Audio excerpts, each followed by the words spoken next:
কৃষ্ণ মহাপ্রসাদ আপনাদের স্বাগত। কেমন আছেন আমার প্রিয় বন্ধুরা? আজ সকাল সকাল আমার লাড্ডি গপুকে সঙ্গে করে নিয়ে চলে এলাম একটা অন্য রেসিপির সাথে।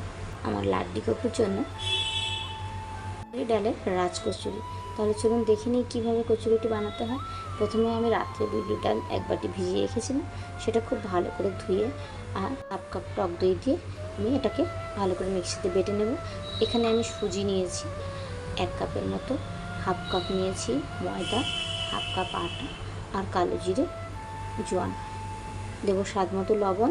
এবার পেস্ট করে রাখা বিউলির ডাল দিয়ে আমি আটাটা মেখে নেব। বিউলির ডাল দিয়ে আটাটা মেখে আমি একটা শক্ত ডো বানিয়ে নেব। খুব শক্ত না, আবার খুব নরমও না, আমরা নর্মালি যেরকম আটা মাখি সেরকম, তার থেকে একটু শক্ত। আমি ওপর থেকে একটু সাদা তেল দিয়ে এটাকে ঢাকা দিয়ে রেখে দেব 10 থেকে 15 মিনিটের জন্য। তারপর এটাকে ছোটো ছোটো আমি লেচি করে নেব। এখন আলুর তরকারিটা বানিয়ে নিই। সিম্পল একটা আলুর তরকারি বানাবো।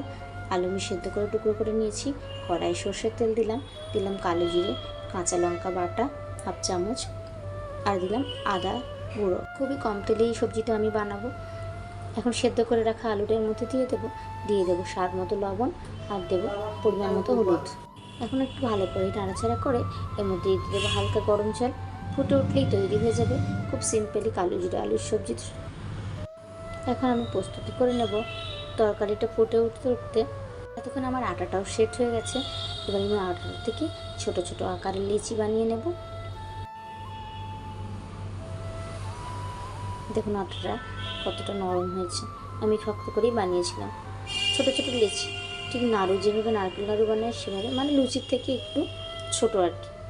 এখন কড়াইয়ের তেলটা খুব ভালো করে গরম করে নেব এবং এর মধ্যে এক একটা করে কচুরি দিয়ে আমি ভেজে নেব।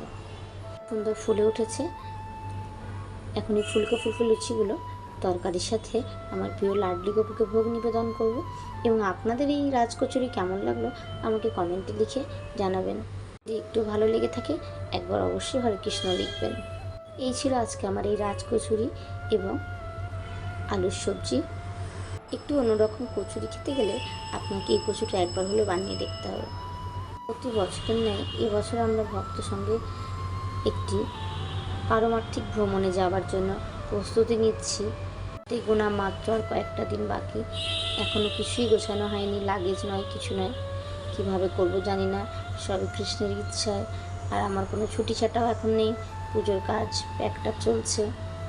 আমরা এবছর কোথায় যাচ্ছি, কবে যাচ্ছি, আপনাদের পরবর্তী ভিডিওটা সেটা আমি জানিয়ে দেব। আজ তাহলে এই পর্যন্ত বন্ধুরা। আপনারা সময় লাড্ডি গপুর কৃপায় ভালো থাকবেন, সুস্থ থাকবেন। হরে কৃষ্ণ।